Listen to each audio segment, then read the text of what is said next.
Right. All right. Thank you, Diana, for recording. Well, first, I'm Gary Edwards. I welcome you here to this third in the series of HPDE 101. This one being the discussion of the first classroom presentation. Let me do a few introductions. First, I am assisted by my friend and the National Vice President, Diana Quinn. Thank you, Diana, for all your help in doing this and all your help for the club too. I know all that stuff that you do in the background to make this all work. We have National Director at Large and also with me on the National Performance Driving Committee is Jim Roberts. Hi, Jim, wave. And we have the President of Carolina section, Rich Mabey, who I was just chatting with. Rich? Yeah, how you doing? I'll get my video up here in a minute. Yeah, that'd be good. There you go. And if there's anybody else that I've left out that I should have introduced, I certainly apologize. It's great to see you all here, and some of you are still coming in. It's great to see you come in. We have a few ground rules for our sessions. We have been doing this for about 5 years now, and this is kind of the set of ground rules that we have settled on. Ground rule number 1 is stay muted unless you're called upon. Number 2 is chat your questions to everyone. That way that both Diana and I can see, and Diana can make sure I know that there's questions in the chat window and I can see them in the chat window then. But when I'm doing a presentation, it's hard for me to see the chat window. And that way, if you end up chatting them only to me, I won't see them. And so just chat to everybody. And it's also okay, it's fair game. If you think you have something to add to the answering of the question, go ahead and chat an answer in there too. It's kind of analogous to the folks in the back row talking among themselves, except it doesn't distract or bother anybody, which is one of the things I really like about Zoom presentations. And the third ground rule, it's just if we get Zoom bombed, and this has happened once in the 5 years we've been doing this, so it's really pretty unlikely. But if we get Zoom bombed such that we can't control the presentation and make them go away, we will terminate this presentation and then we'll immediately start up a new Zoom link. So go to your email and look for a new Zoom link, and then we'll resume with a new Zoom link. Okay, that's pretty unlikely, but in any case. All right, I'm going to go ahead and share a screen here and then just start the presentation. And when sharing with PowerPoint, you never really know exactly how it's going to go. So let me get this up and then do the share screen. And yeah, it's almost unpredictable the way share screen works with PowerPoint. All right, so I got to find my presentation. Okay, that's what I'm after there.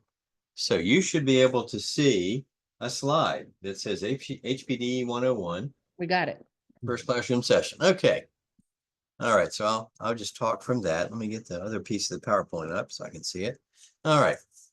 So those of you that have been with us for some of the previous presentations, you remember in the first presentation, I showed you a typical schedule of an event. And a typical schedule of an event has the instructors going out first and doing probably a 20 to 25, maybe even 30-minute session. During that period of time, the students are in the classroom for their first session.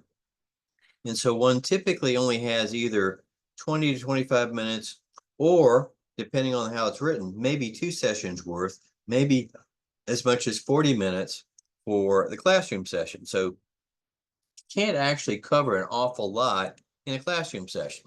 Now, I have the luxury today of having more time than your typical classroom session.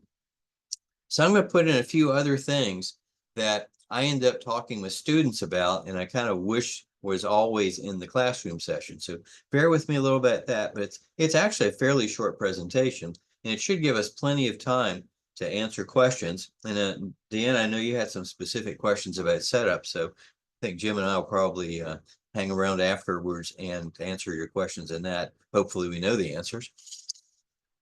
But so here's kind of an overview of what I'm going to talk about today. Kind of the priorities and introduction. Then the safety. You have to know the flags. You have to know the passing rules. And then we're going to go into the real basics, the seating position, some basics about driving, some terminology. I'm going to throw in a little bit about braking, because I find that that's a very typical weakness in folks doing this for the first time. And then a little bit of a what if, like what if you go off the road, what do you do? And about how you should end your session. And like I said, we've got plenty of time for questions. So I'm glad to, answer questions, chat your questions. When we get done with the presentation, we'll probably just go use the raise hand function and ask questions verbally then. All right, so here are our priorities. Now, you've probably, most of you that know me have heard me say this at some time at a driving event. Priorities are safety, be safe. Number two, of course, have fun. And number three, learn something. After all, we do call it high performance driver education. I do expect you to learn something about driving.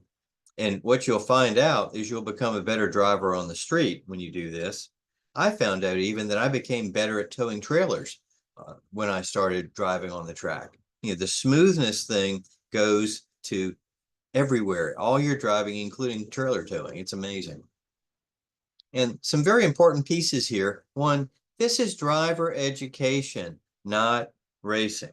Okay, folks sometimes refer to this as racing. I try to correct them every time. Jim and I have done racing. Trust me, this is not racing. This is driver education. We're not giving you awards for fastest lap. We're not giving you awards for finishing position.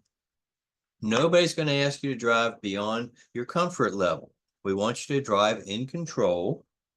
You might say, I expect you to drive at, 8/10 maybe, and certainly not at 11/10. We want you to have a positive experience. We don't want you to damage your car or go off the road. So you got to hold a little bit in reserve, and no one's going to ask you to drive beyond your comfort level.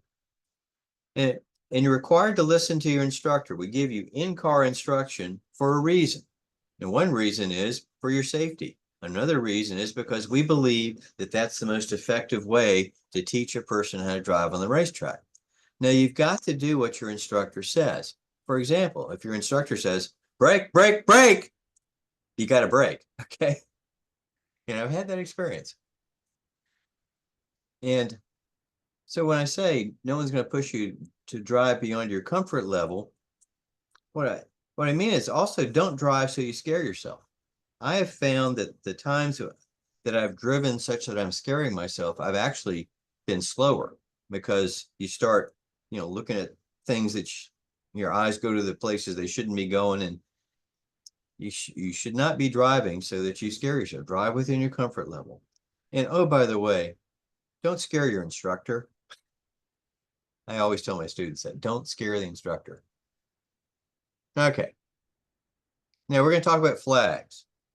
You absolutely have to know what the flags mean. You absolutely have to know what the flags mean. And I have certainly seen students that did not. So let's go through these. Green means the track is open, you're good to have your session. Yellow, a standing yellow, means there's an incident head off the track. There's no passing from the point of the flag to pass the incident or to the next station that doesn't have a yellow flag. And why are we going over these? Well, for any racetrack, there are places where you either can't see around the corner in front of you or you can't see over the hill. And so we have worker stations with corner workers who are your eyes around the turn or over the hill. And they communicate what's going on with these flags. And that's why this is so important. And these yellow flags especially are designed to keep you out of an incident. The waving yellow flag is a don't pass, slow down, there is an incident on the track. And so you really have to make sure you collect yourself and are very much in control and be ready for whatever is coming over the hill or around the turn. And in fact, in the last month, I've seen every one of these flags other than the black flag pointed at me, okay, one way or the other. The yellow and orange flag is called the debris flag, and that means there's either debris on the track or the track is slick. And I saw some of these this weekend where a car had blown its engine and laid down a stream of oil on the racing line for a couple of turns. And so it was very helpful to have the debris flag to say, pay attention, don't You don't slide off the track in the oil. I saw another one where coolant was dropped and the debris flag was appropriate for that this weekend. Red. You don't see red very often. I saw it once last month at AMP. Red is used when there's an incident that blocks the track, and so you can't just tell the cars to all come into the pits. So you've got to actually have them stop out on the track. So when you see a red flag, you're supposed to stop on the track in view of a worker station, because the workers are going to count the cars and you need to be in a place where they can see you. But the caveat to this is don't just slam on your brakes, as we don't want you to gather up the car behind you in your trunk. So when you see a red flag, look in your mirrors, slow down. You don't have to do an emergency stop generally. You just have to slow down and don't collect the car that's behind you. Okay, think about that for a red flag. And you won't see a red flag very often. Okay, black flag. There's several different iterations of black flag. And there's typically a black flag station on the track, and you're going to want to know where that is. And it's because that's the only place you'll see a furled black flag or the black flag for you. Now, the furled black flag pointed at you as you go by is a warning. It generally means you've been a bad person. You're doing something, not appropriate. And if you don't stop, you're going to be dragged in and have a talking to.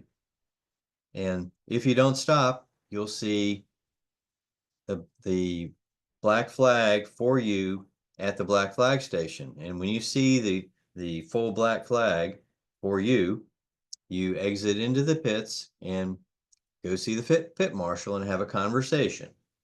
And you'll hear why you got dragged into the pits. Now, when you see black flag at all stations, that means that an incident's occurred and the organizers have decided to pull all the cars into the pits. And so it means slow, no passing, and go into the pits at the next opportunity. And typically there'll be some type of incident out on the track they're dealing with, and they'll pull the car out or whatever. And then if there's still time in the session, they'll let you go back out. So you typically will line up in the pits for that. Now the blue with the diagonal yellow stripe means there's a faster car behind you. You should look in your mirrors and get them past you. And of course, the checkered flag means the session is over and you exit the track at the next opportunity.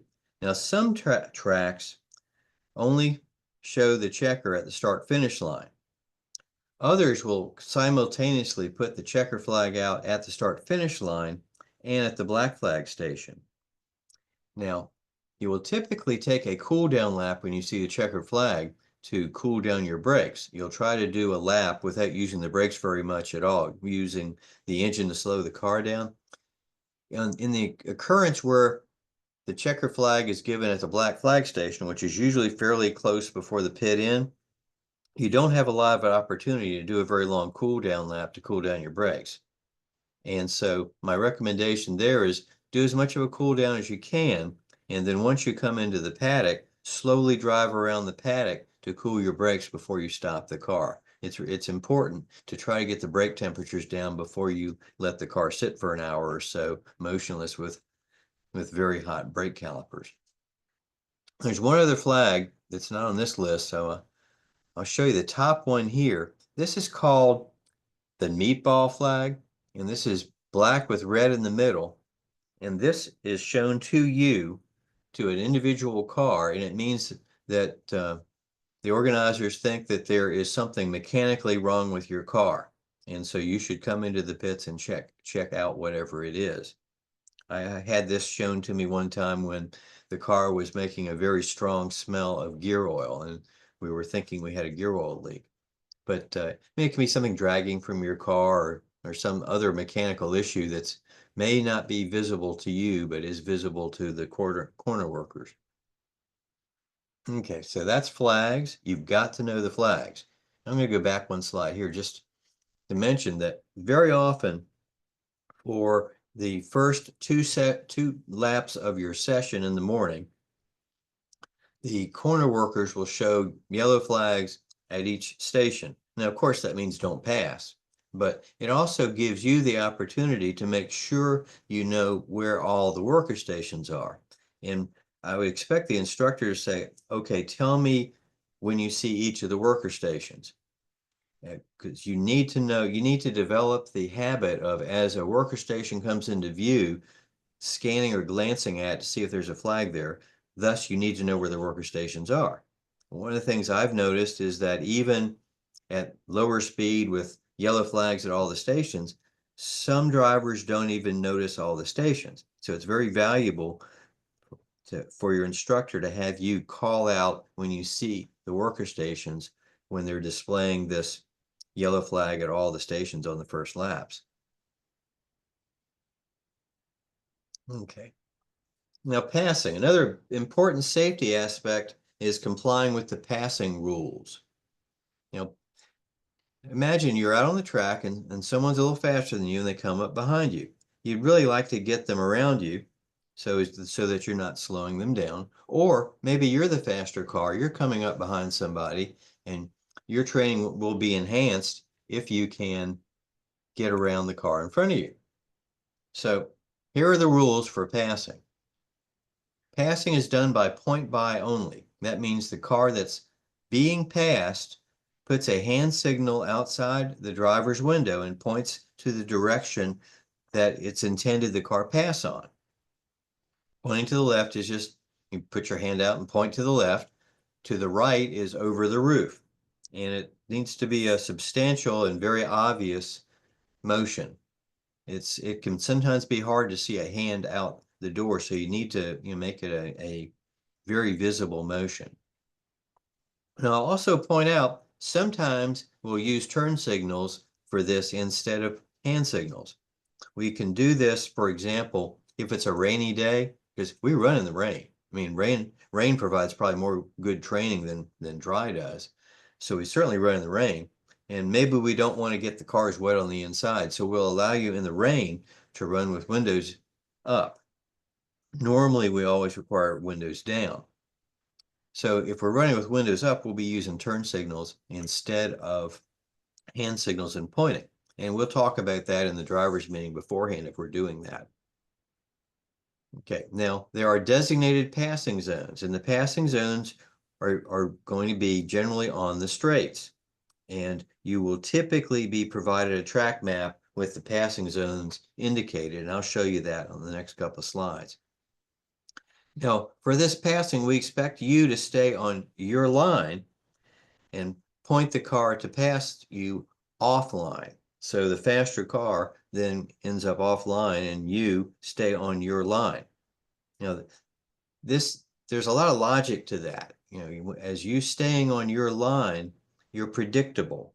So the other car knows where you're going. But of course, you've already authorized them to pass, and this is a contract between you and the other driver.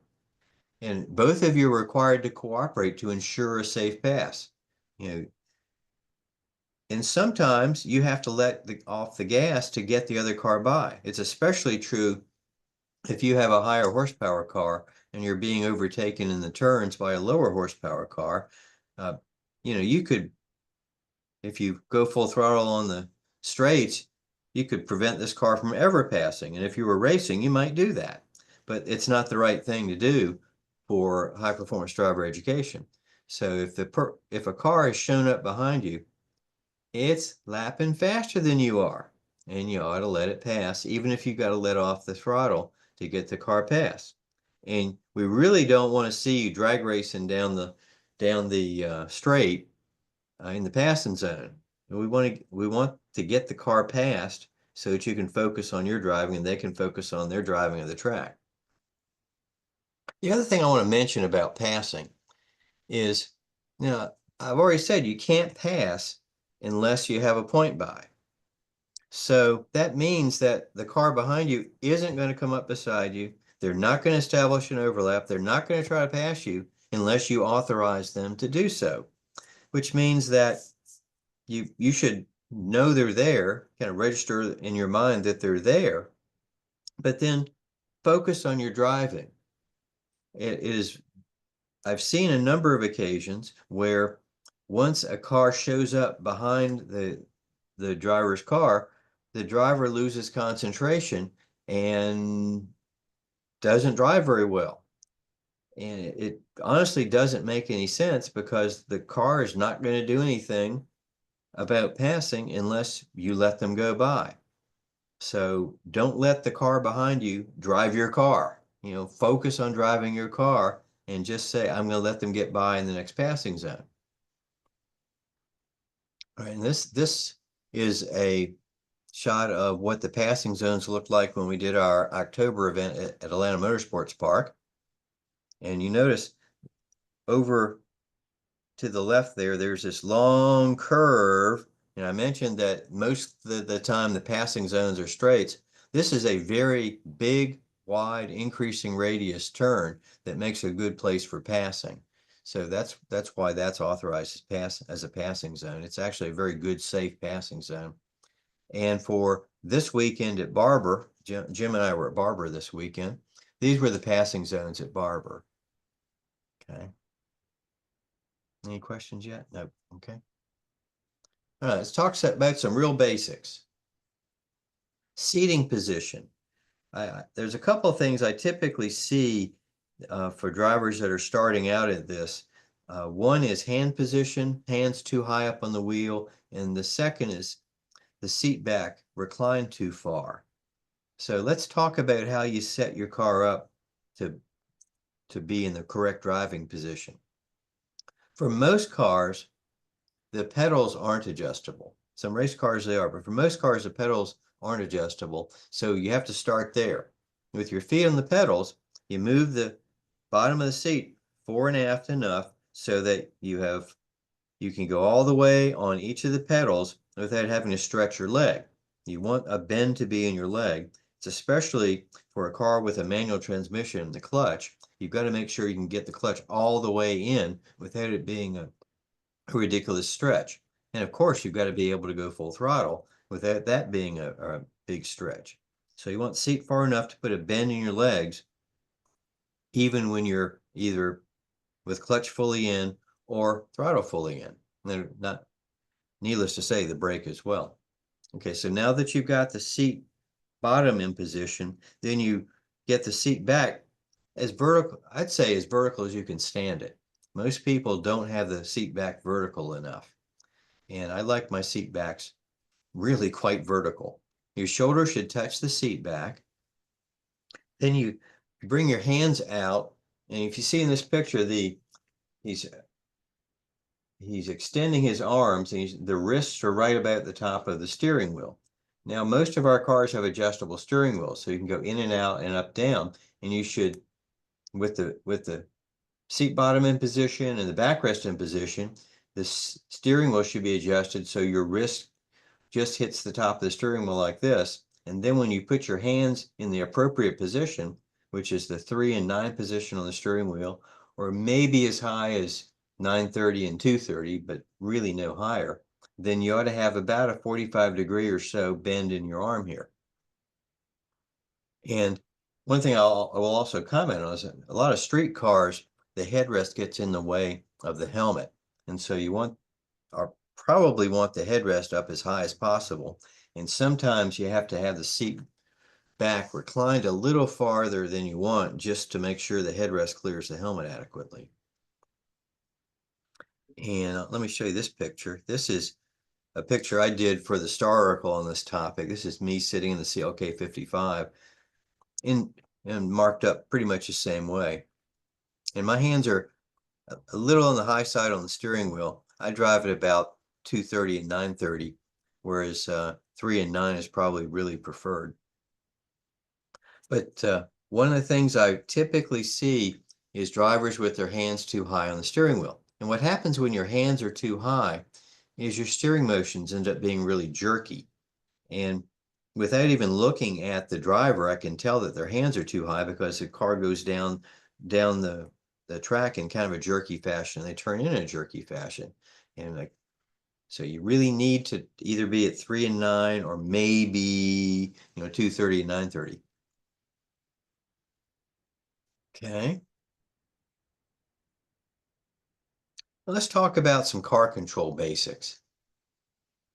Now, relax your hands and keep both hands on the wheel. Shuffle steer if you need to. Most of the time on the racetrack, you don't need to turn the steering wheel too awfully far. But I say relax your hands because you need to feel the communications of the car, and your front tires communicate through the steering wheel. If you're squeezing the steering wheel too tight, like you're all really nervous, then you'll deaden the nerves in your hands and you won't be able to feel what you really need to feel from the front tires. Let me go ahead and admit there. So try to relax. Sometimes on the track, I'll consciously just loosen my hands up to try to make sure that don't have a death grip on the wheel. Okay, eyes. This is really, really important, much more important than the 3 bullets I put on here. The position of your eyes is so important because the car goes where your eyes go. And so if you put your eyes in the right place, the car is going to go to the right place. Now, you also have to avoid tunnel vision. You can't just focus in on this little center object that you're looking at, because you need to know if a flag's going up at a worker station, or something else is going on around you. But eye placement is vital, and I'm going to talk about it a little bit more when I define some terminology in the next slide.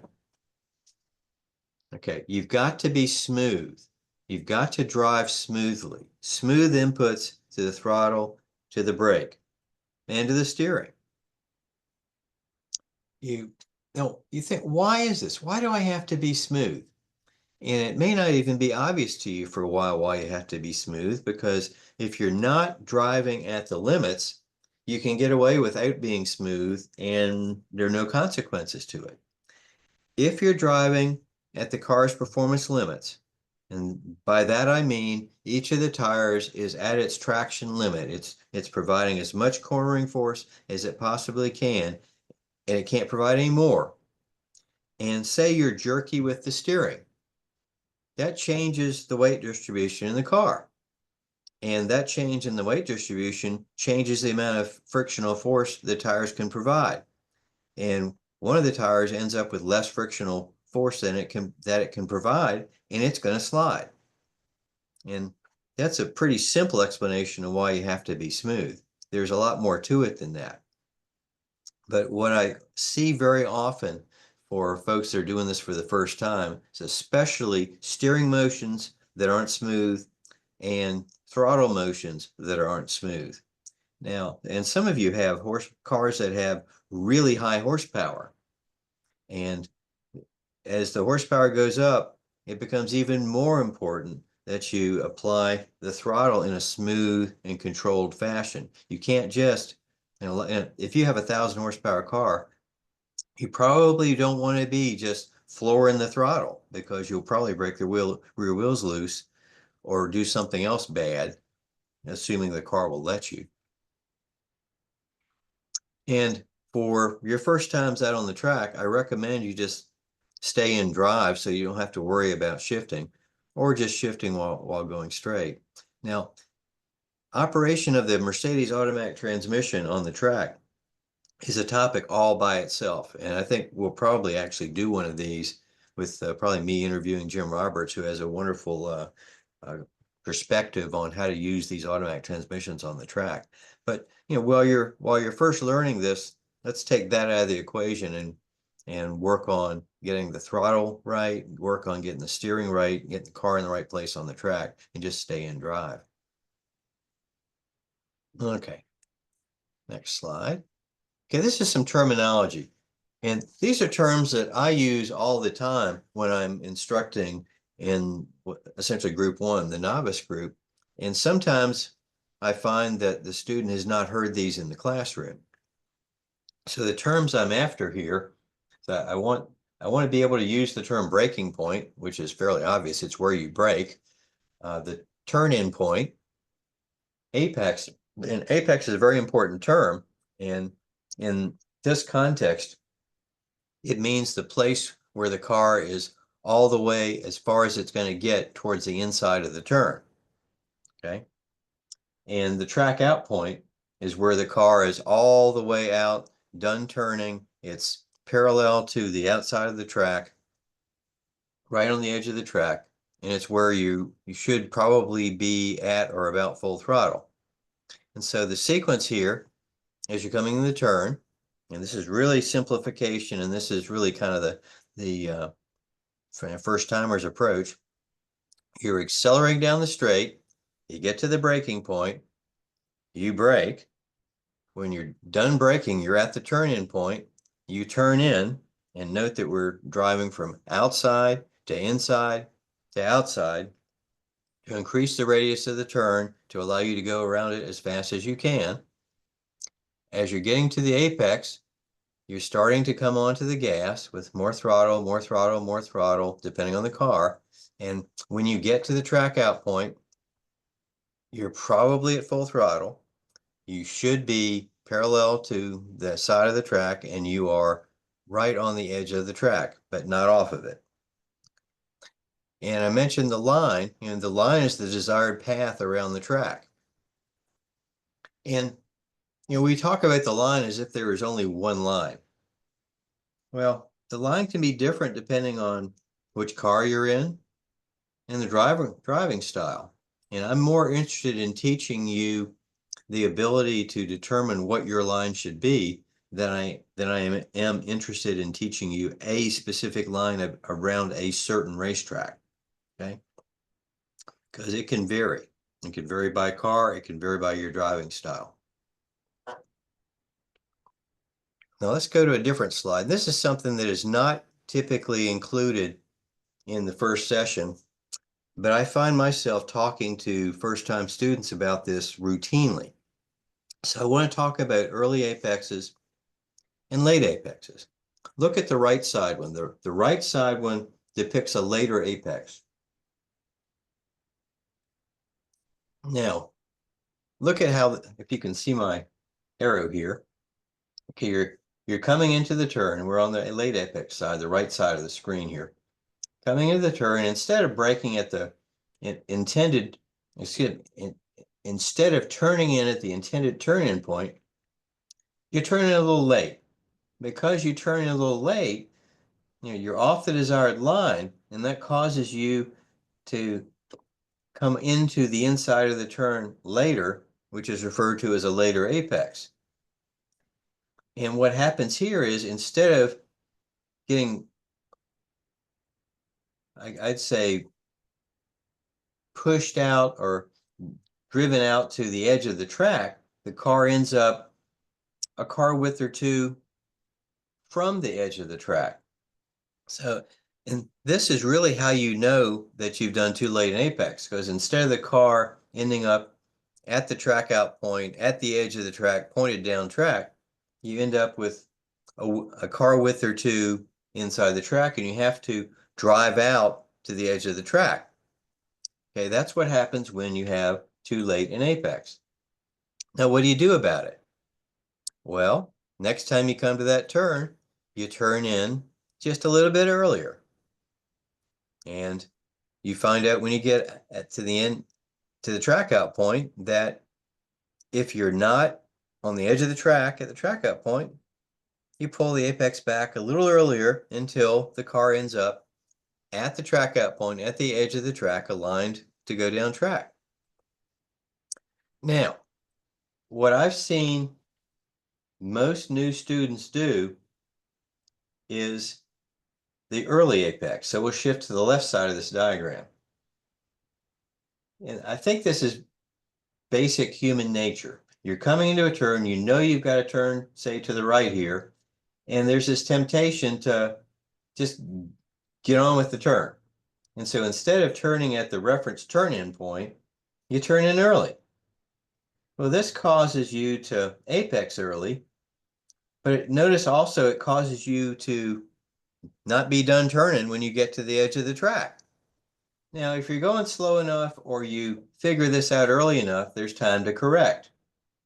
If you're on the edge of the car's performance, on the edge of the car's traction limits, and you don't correct really, really early, you're going to go off the track. Okay, so early apexing is not generally something you want to do. Now, sometimes it's hard to make yourself wait to the reference turn-in point. I often find myself saying, don't turn, don't turn, don't turn to myself until it's time to turn, just to stop myself from doing this, because it's almost basic human nature to want to do this. And there's also something called crabbing, and that I see in drivers doing this for the first time. That's when you're coming down the straight here, and you know you're gonna have to do a right-hand turn, and you don't turn in, but you just sort of start the car going to the right a little bit. So that when you get to the turn-in point, instead of being at the edge of the track, you're maybe a car width or a car width and a half away from the reference turn-in point. And again, that flattens out your approach and causes you to do an early apex. And it's something you have to guard against. You have to make yourself stay on the edge of the track until it's time to turn in. How do you know it's time to turn in?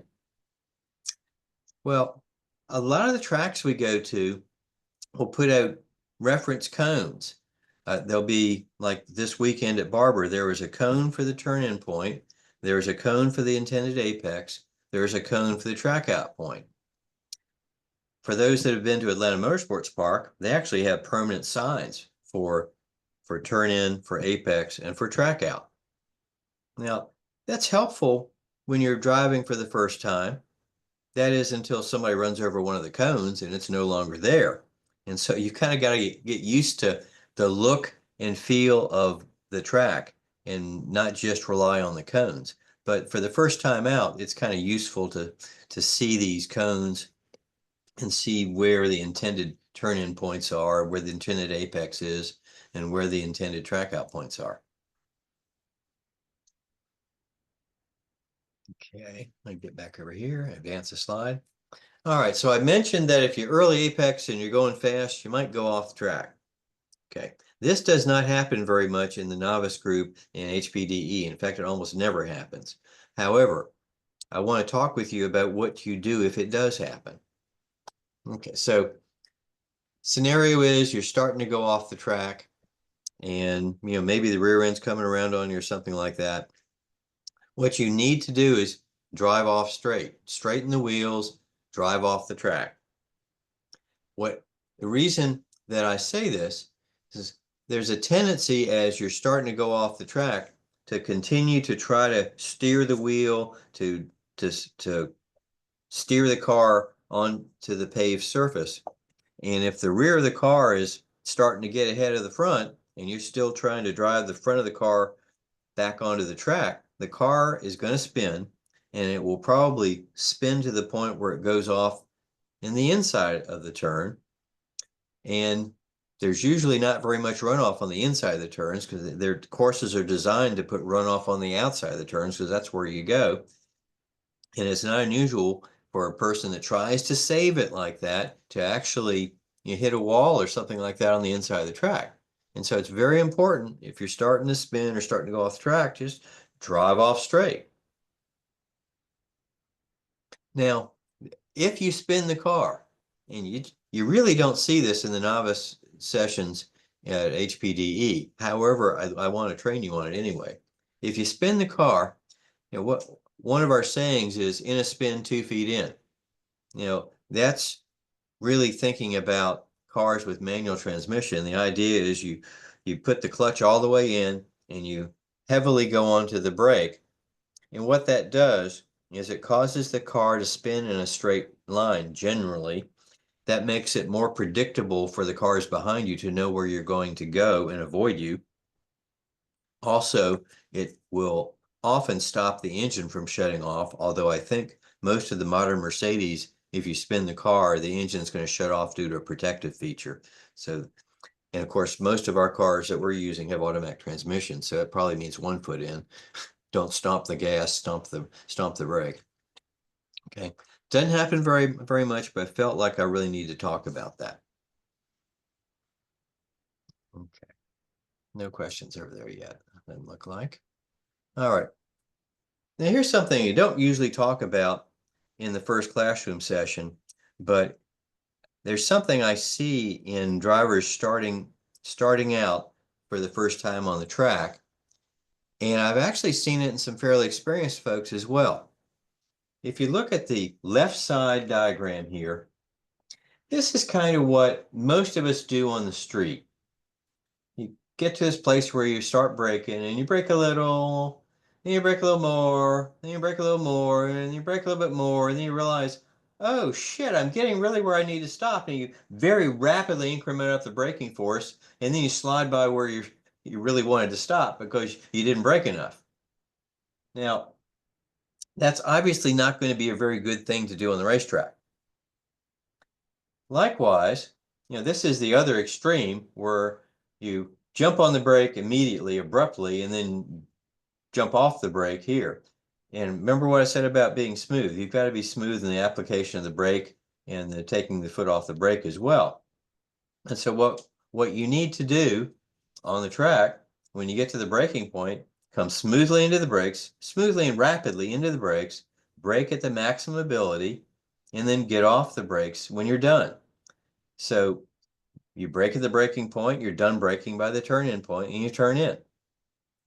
But I see this so much that I thought it was really worth talking about this. This is how we drive on the street. We don't want to drive on the track that way. Imagine if you're looking for a consistent braking. There's absolutely nothing consistent about this typical street driving braking. And if you've ever been on the track, you notice a lot of racetracks have numbers in the braking zone to help you judge where you're going to brake, like 4, 3, 2, 1. If you're braking like this, there's no reason to try to use one of those numbers because your braking is so consistent that braking at 3 one time won't put you in the same place that braking at 3 will the next time because your braking's inconsistent. Now, if you get over here to this green one, where your braking is consistent, then you can start using those numbers and figure out where your braking point really needs to be. Now, this is a little bit of an advanced topic, but I've seen so many people try to brake in this really wimpy fashion that doesn't work very well on the track that I really wanted to talk about it. All right, let's talk about the end of the session. Sessions are typically ended with a checkered flag. Now, I mentioned that that can be at the start finish, but it could also be at the black flag station, which is over near the pits. You want to take a cool down lap to cool your brakes. Use the transmission to slow the car. Try not to brake. You should, of course, do a little thumbs up and acknowledge that you've seen the flag and exit the track at pit in. Once you've parked the car in the paddock, try to use the brakes as little as possible. Try to not use the brake. Just use the transmission, put it in park. Do not put on the parking brake. And I mentioned this earlier, if you see the checkered flag at the black flag station, so you don't have a very long cool down lap, you'll want to drive the car around slowly in the paddock to help cool down the brakes before you stop. I say slowly because driving on the track kind of changes your perception of speed. And it's pretty easy to come into the paddock and be driving too fast. And in my opinion, the most dangerous place on a racetrack is probably the paddock because you got cars moving, you got people walking around. Sometimes you got people walking dogs, people on scooters, people on golf carts. So you need to be really slow in the paddock, and you need to think about that. I very often have to remind people to slow down in the paddock. But you do not want to sit immediately with very, very hot brakes. There's a couple things that happen. Warping of brake discs and also transfer of pad material to the rotor that ends up feeling like warping of brake discs. Now you'll sit there and your instructor will debrief you on the session, and then you'll go up to the class. Okay, so I'm kind of getting to the end of the presentation here. Remember, safety was our first priority, and the primary person in charge of safety is you. You got to know the flags. You've got to do what the flags say. You've got to do what your instructor says. You've got to follow the passing rules. It's an important safety aspect of what we do. Like I said, you've got to listen to your instructor. I mean, even if it's not what I said, you've got to do what your instructor said. And you got to drive within your own abilities. You know, like I said earlier, no one's going to ask you to drive faster than you're comfortable. You don't want to drive and scare yourself, and you really don't want to be scaring your instructor either, by the way. Okay. But, and most of all, you know, have fun. This is really fun. I was at Barber this weekend. I had an absolutely wonderful time. I did, I think, 230 miles on the track, and it was, I've been doing this for 35 years now, and I still enjoy the racetrack in a very similar fashion to when I first started. And I'm still learning after 35 years. That's one of the things I love about this. It's fun, and you can still learn as you get into an older age. I'm a better driver. I understand driving better than I did when I first started. When I first started, I went to my first HPDE in 1989. I've told some of you this, but I went to the HPDE and immediately bought a car, turned it into a race car, and went racing for about a little over a decade. And that was pretty much all the instruction I got, by the way, one HPDE. So I had to learn it the hard way. And you all have the ability to do HPDE with instructors in the car so that you get started off in the right direction and can make pretty rapid progress as long as you listen to the instructor and focus on what you're doing. But it's fun. It'll make you a better driver, and it's safe. So I'm ready for any questions. I can stay here as long as y'all want. Let me come out of screen share here. There we go. Question. Okay, is that Rich? Okay, Rich, go Yes. ahead.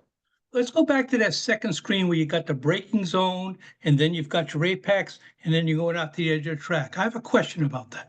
Okay, you want me to screen share and somehow get back to that, huh? Okay, let's see. We'll go backwards from have fun. Okay.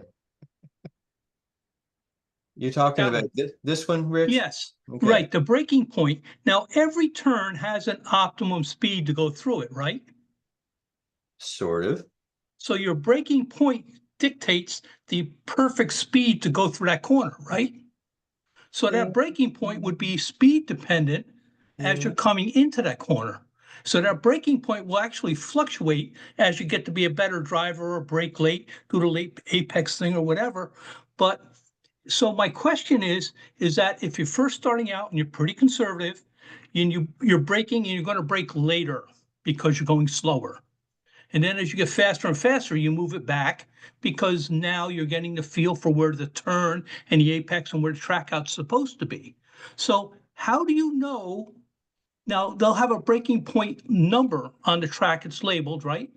Not What's all, not all tracks have that, and not all turns have that. And there's no marker. The markers you typically see are the turn-in point, the apex point, and the track out point. And there's not typically a marker on all tracks for a breaking point. But your point is a very, very good one.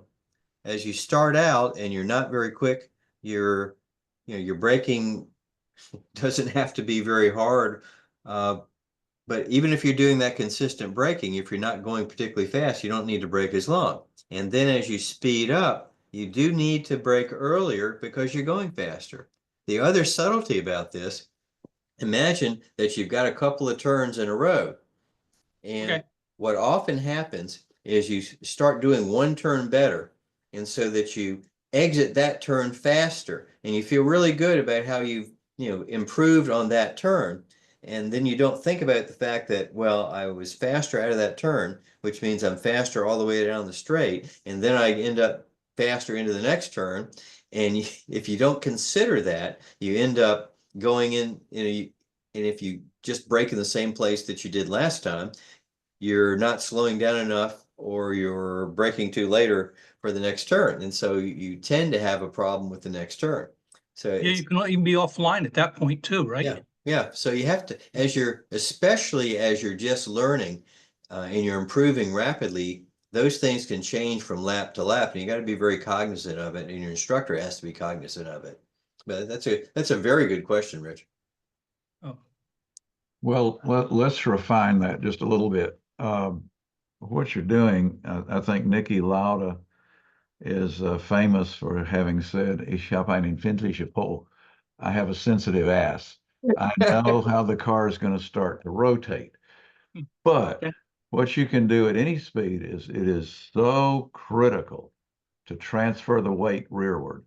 You want to accelerate through the turn. And I've been doing this 56 years. So I learned a little earlier, and I did do several of these courses in Germany before I came over here. The only reason I started racing was I couldn't do this over here. But as you start to do it, you want to practice getting slowed down enough that you can accelerate through the turn. And the late apex is really the best way through. The only time you really use an early apex is when you're trying to outbrake somebody racing wheel to wheel, you're side by side. You want to get down in there first and deny the other guy the apex. We're not doing that at all.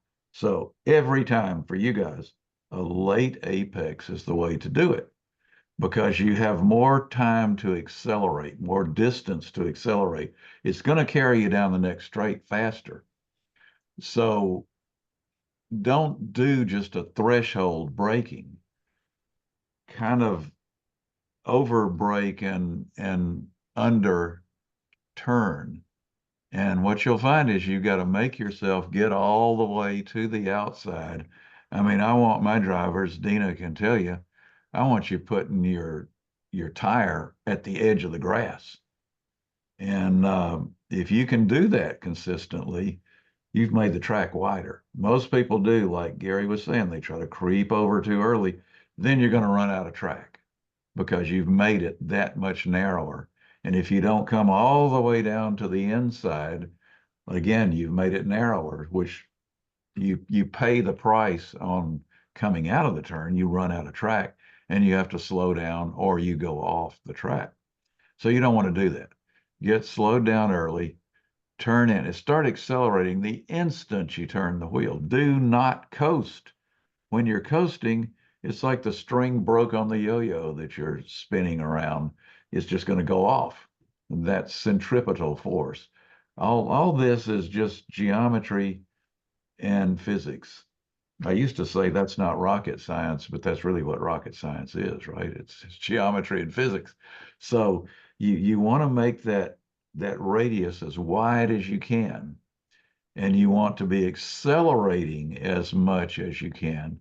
So what's going to determine what you're doing is it's okay if you start out braking too early, as long as you get done with it when you're ready to accelerate. But if you're finished braking way before it's time to turn in and accelerate, you're going to be coasting, and that's very uncomfortable. I've learned that I start getting nauseated if people are too jerky, and that means they're not looking far enough ahead. So the way you're smooth is look far ahead. The student I had this weekend was doing his seventh or eighth time to voluntarily have an instructor, and he's very wise to do that. This is not natural, like Gary pointed out. The natural reflex is to get over too early, turn in too early, and then you run out of track on the exit. And I'm I'm not saying everybody can go right at the limit the first time they do it. I won the first race I ever drove because I had done this sort of stuff way ahead, and I beat my instructor in it. So some people just aren't as good at it as others are, but there is some natural talent, like Nikki Lauda was saying. You have to have that sensibility of when you're going forward and when you're sliding sideways. And we basically don't want to slide sideways too much, like the drift cars. But actually, we're trying to cheat physics a little bit on the adhesion between the tire and the pavement. And that's when you get that high that you got it right, but you start getting it if you can get yourself to be accelerating through the turns, then you'll have an idea of where to back up to with the braking as you're going faster and faster and faster. And I've seen so many people come so far on the first time they tried to do this that it's really gratifying to see it finally come right, and you start really feeling it. One thing, an exercise that I get people to do is to just, after you learn where the track's going, just sit down and meditate, or as you're going to sleep, if you're doing a 2-day event, just do it in your mind over and over and over. It's just amazing how you can replicate your lap times in your head, and you can find more time in your head that way. I've had people come back the second day. First day, I've thought, man, this is a neat car, AMG GT, the dream car. And this guy just loves the car, but he's just never going to get it. It's just over his head. The car is so much better than he is. He's never going to get it. And then they come back the next morning after doing that, and it's like you're in the car with a different person. They just really have thought about it and smoothed out, and looking ahead makes all the difference. The guy I had this weekend was really jerky. I mean, I thought I was going to throw up the first session with him. And he had a rocket ship of a car. He had a 550 horsepower BMW that weighed about 3,200 pounds. And but by getting him to really look ahead, he had a heads up display. Any of you have a car with heads up? You can see your speed in the windshield in front of you. Put it all the way up, as high as it'll go. You will really smooth out and do better. That makes you look over it. It is a wonderful device to help you learn how to do it better. But the main thing is you got to be smooth. And to be smooth, you've got to get your braking done. You've got to accelerate through the turn using every inch of the track. And then the speed will start to come and the rhythm will start to come. It's hard to really teach it. Like Gary, my instruction was, since I could do German and English, the non-German speakers all knew English, so they assigned me to be the translator from the back seat, which was interesting to lean forward between the instructor and driver. But I got to go around a lot and see who did it right and who did it wrong. And then they just said, well, you're staying right with the instructor, or you're ahead of them. So you just instruct the people that can manage English but not German. So that was great. I got a lot of track time, but it makes you think about what you're doing and think about how it's going. Now, what you might want to do is get a point where you're past the track out that Gary was showing you there, but a specific point past that, and look down at your speedometer at that point. Once you're going straight, look at it and see, are you going faster or slower than last time you did that? And that just helps you an awful lot. But you've got to be observant, extremely observant. And Dina knows this from that's what we do, is we have to observe our patients and see what's going on, and you teach yourself. If you're not in something where you've got to do that, you just have to practice doing it. Just observe where your speed is, and then observe where your breaking point is. And like Rich was saying, it's not specifically at 3 everywhere. I would start out everywhere at 3, but you're going to get that breaking point down and down and down as you do it more. But you got to decide, do you want to be the fastest person here doing that? Or do you want to not have to change your brakes every time you do it? Personally, I don't like changing brakes. It's nasty to do that. And, now I did it with racing. You're going to sacrifice everything if you're racing. You're going to brake at the last possible instant, slam on the gas as hard as you can, even try to dive under someone. We're not doing that. But when I race, we're having to check over the brakes, and especially if it's a street car like most of them are, you're going to be changing the brakes twice on a weekend and changing your tires twice, because Peter Egan famously said, nothing other than war is more destructive on machinery than racing. But we're not racing, so you don't have to be so late on the brakes. you can be gentle and then, but get back on the gas early is what you want to do. And ideally, we'll get to some more advanced techniques as you're doing it, but ideally, make your braking in just as you're going to turn and accelerate through the turn, and you'll find you can give it more and more and more gas. Even with a GT, you can be at full throttle before you're out of the turn. But don't do that the first time you try to do it. But everybody that has an AMG, I've noticed that I've worked with, has wanted to put it in race mode right off the bat because I think they like to see it get sideways and all. And I'll let them do that, get it out of their system. And then, all right, you want to go faster? Here's what you do. Put it in Sport Plus. But do the manual shifting. Most of the time, you can use third and fourth gear. And I wish it were that simple to drive a race car as to hit the right paddle for the upshift and the left paddle for downshift, and it automatically matches revs so you don't slide the rear wheels. I mean, and you can dial in what you want on your computer screen. You can make it stiffer and softer, and you can change it as you're going along. And you can put in what you'd like here and there and just hit 1, 2, or 3 is what you want. I'd give anything if I could adjust my race car that easily. We have to get out, get under the car, take the spring shock unit out and adjust it, and then put it back in and maybe set the firmness of it, set the jounce and the rebound. You do all that from the dash in an AMG. It's just wonderful to be able to do that. Yeah, not mine. Well, not yours. Yours is simple, just ESP off. That's ESP off. And of course, I got to swap the brake rotors again. I think that's an annual thing now. But Jim. Annual, man, I'd give anything if I only had to do it annually. But But you've got a wonderful instrument to do this with, yeah, and it's just learning to use it. You will appreciate what you have more by doing this than by just sitting there and thinking about it. yeah, and the best money you can spend on your car is making yourself a better driver and doing these HPDEs. And Jim's commented, I really, really, really oversimplified the brake, turn in, apex, track out, because in reality they all kind of merge together as far as the braking kind of goes into the turn and the gas starts coming on as you go out of the turn.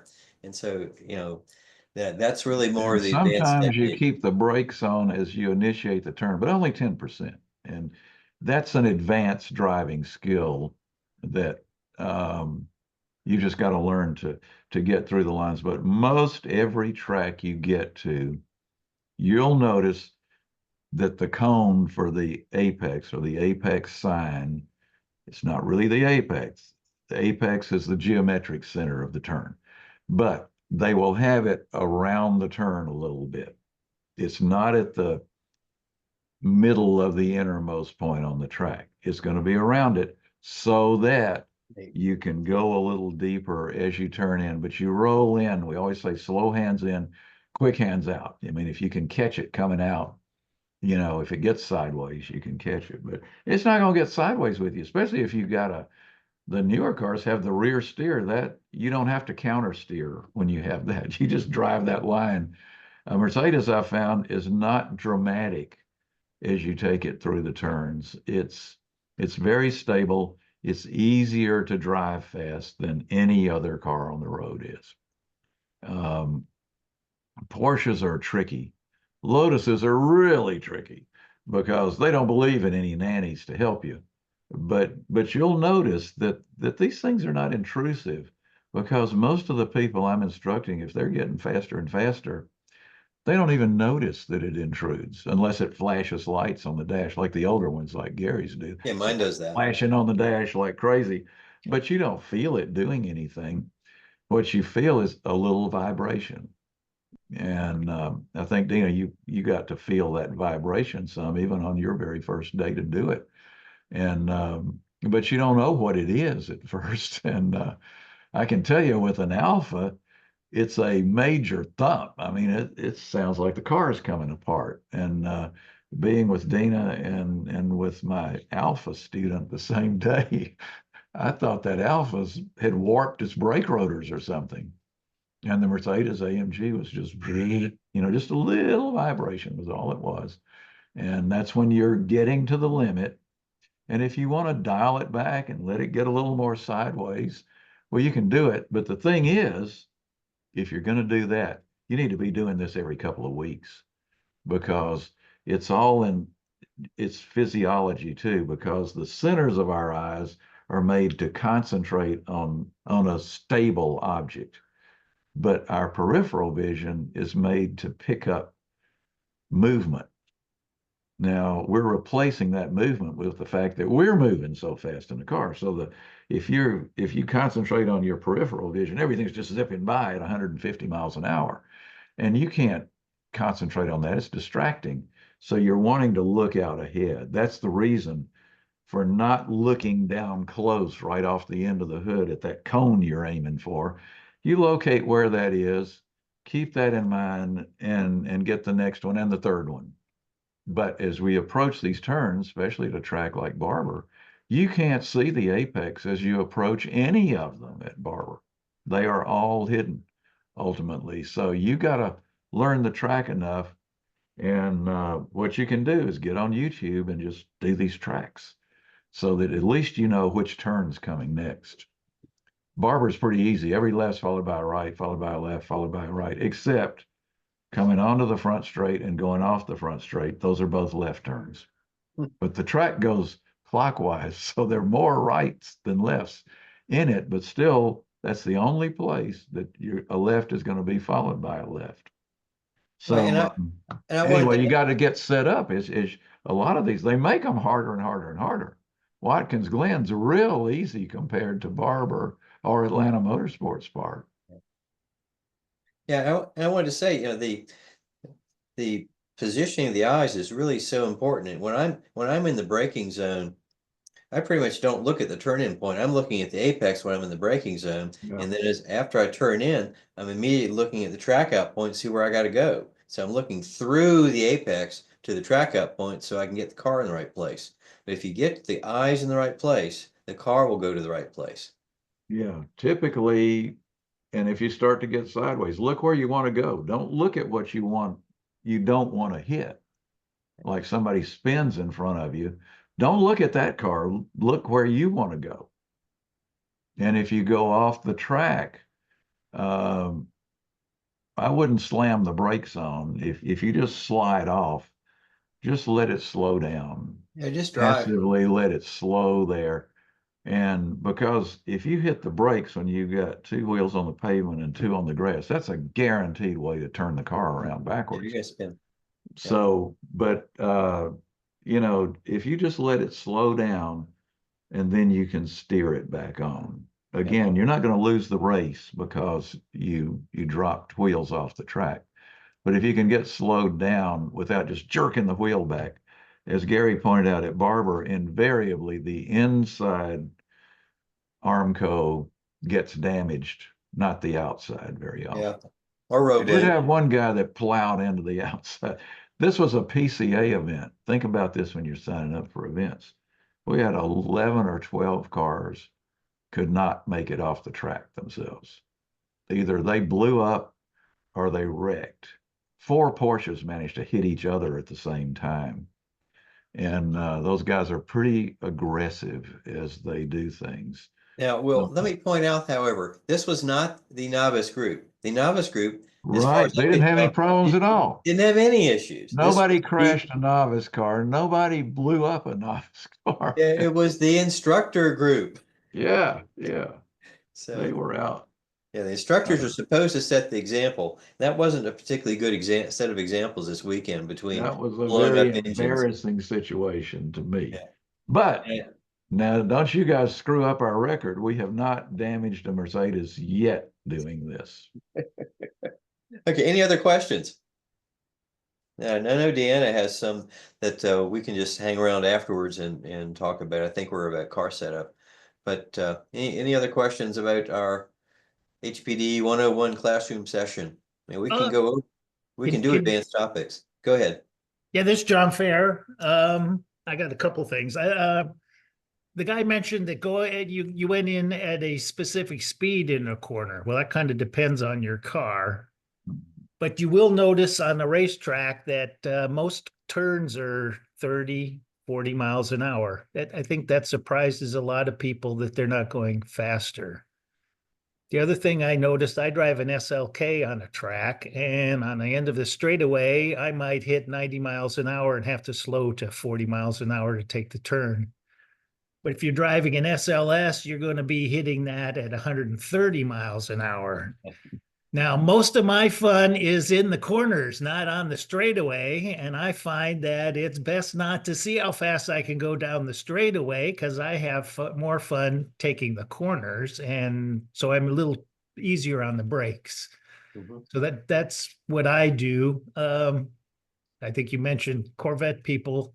Corvette people are just there for speed and see how fast their cars will go, and they don't care about the corners. So be careful when you're around Corvette people. Yeah, we did have one Corvette break itself against a wall this weekend. The other thing I want to talk to, I guess, about spinning. I'm from Minnesota, and I was driving down the freeway, and it was 31 degrees. And I thought the wet road was a wet road, and guess what? The freeway was glare ice, and I ended up spinning my car. And I did the stomp on the brakes, and for the first 2 or 3 turns, spins, it was going in a straight line, and then it headed offline. Yep. And I told my friend this. I said, hey, I should have stopped in the middle of the damn freeway. Why did it, put me in the center of the, center divide? And he said, you've got anti-lock brakes. Yep. Oh, anti-lock brakes. And then, of course, the car I was driving was front-wheel drive, but it didn't have ESP. And Jim, I kind of wonder what ESP would do in a spin like that. Not only have the anti-lock brakes going, but the ESP trying to correct as I'm spinning. I think I did about 3. I was doing 60 miles an hour, and I think I did 3 or 4 spins. Well, I tell you, people I've been with. And so that was like a big concern. And John Marshall was talking about, he's like, or as I like to call it, spicy insubordination. John Marshall. Well, who lived in Hiroshima. The stability control does help you. He does tours of those islands. Oh, he does? Yeah. It would be interesting to tour that. Like, I think we need a tour on Guam. I think we missed a lot of stuff. Yeah, but he does tours on like Tinian and stuff like that. I guess I don't know if it's through one of those. If he's one of the historians on, those trips. Okay, let's get back to driving. Yeah, right. But I've never been in stability control. Well, this is unfair for me to say. For some reason, I've never been attracted to those Stephen Ambrose tours. Ken, is that you? Neither. I mean, I see the benefit. They're probably okay, but okay, guys, let's go back to talking about HPDE. Okay. Yeah. All right. So yeah, that's when I said in a spin 2 feet in, you'll sort of go in a straight line. Yeah, ABS will kind of stop you from going a straight line without the help from ESP. And I was a little tentative when I said that because of that. Yeah, but the stability control does help. I mean, it should. I've been in many cars that it's had to kick in, and it has saved us. So I've been very grateful for it. Of course, the driver or the student always feels like they saved that one. They wouldn't have saved it if it hadn't been for Dr. Bosch in there with us to do the stability control. It does it with the brakes, though, is what it's doing. If it detects a wheel turning faster than another, that's when it starts to apply the opposite brake, is how it works. And even if you turn it off, you really can't turn it all the way off. It's not all the way off on a Mercedes. It just gives you more slip angle before it kicks in. Yeah. And my car is certainly quicker with it off. And I see that flashing triangle periodically as well. Right, yeah. Any other question? Any other HPDE questions? I think, I was gonna ask this, it's kind of partially set up, but partially has to do with this, but the safety features on the Mercedes, I tried to remember shutting some of those off. There are modules that they sell to shut off the safety features when you're doing HPDE, but I didn't know what you guys thought about that as far as I had it once strike me in the GTS where I was coming into a turn, and there was a car in front of me. I don't even know what triggered it, but you heard a beep, and it hits the brakes, and the seatbelt's about put in the back seat. And I'd not had it happen before that or after it, but it must have been like a collision response. But I guess having to remember to do that every single time you go on the track and shut everything off Yeah. in the newer Mercedes. Distronic Plus braking, and it's on the proximity of another car that you're approaching. So that is annoying. But I know in this BMW, you couldn't turn it all the way off, and it was really annoying. But just try to not get that close to a car in a turn, because it's very abrupt. And I mean, it just slams the brakes on, and it's uncomfortable too if you're not driving. But that's what that is. So you can turn it down, but not off, is the way I believe the Mercedes ones now are like that as well. But I think I would go through that routine every time before you take it out. And PCA tells you, turn off automatic emergency braking and turn off lane keeping. And right, yeah, lane keeping is another one. It might have been doing that, but the lane keeping is really looking at the white lines in the road, in the pavement. So unless you're right next to the curb and you run over the curb, I don't think that would kick in. yeah, I've not seen that be obtrusive on the racetrack because there's just no lines for it to. There's no line for it, right? Yeah. But PCA tells you that if you can't turn off your automatic emergency braking, the car's not okay. And of course, obviously y'all survived this weekend with that BMW. So. Yeah. So it's but that's what you were experiencing, I think, there. But I have been in an AMG that the guy hit the curb so hard that he got it on two wheels, and it did tighten the belts, like you said, to where you thought it was going to be a tourniquet. And the windows went up, and he was just absolutely on the wrong line. It was ridiculous what he was doing. And so I said, well, they're going to black flag him because the windows went up, and I want to get out of this thing. So sure enough, he says, what does that mean? And this guy was he was on the national board for dentistry in some part. And I thought, man, I hope he's a better dentist than driver, but he probably wasn't. Anyway, it does work, but it closed. What did it do? The sunroof was already closed, but it just put the windows up. So I knew with the windows up, they were going to call us in. But anyway, yeah, these things do help, and I'm a survivor of some things that I think the car would have crashed that I was instructing in several times if these things had not intervened. But they're not objectionable to me on the track when you're driving, quickly but properly. And you may see, like Gary sees, the little triangle going off, but it's not doing anything to you. Yeah, I get BAS a little bit every once in a while, brake assist system, when it thinks you're not braking enough and it brakes some more for you. And that doesn't particularly bother me too much. But Diana's question was, should she buy something that hooks up to the car and makes that easier to make go away?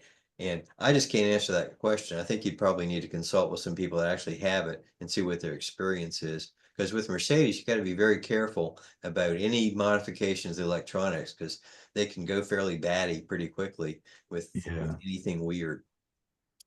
Oh, I wouldn't recommend modifying the computer.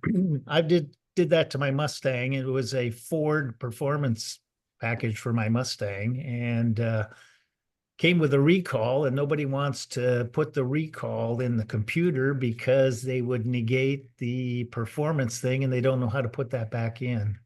Yeah. So, and I was wondering whether the system learns your driving. My Mustang, I Yes. remember I was racing, I was driving on the track, and I was coming upon a Porsche, and I was braking hard, and I would get the flashing lights telling me that collision alert, collision alert. Yeah. But after a couple laps, it never came back on again. I think it figured out that I wasn't going to hit the Porsche in front of me.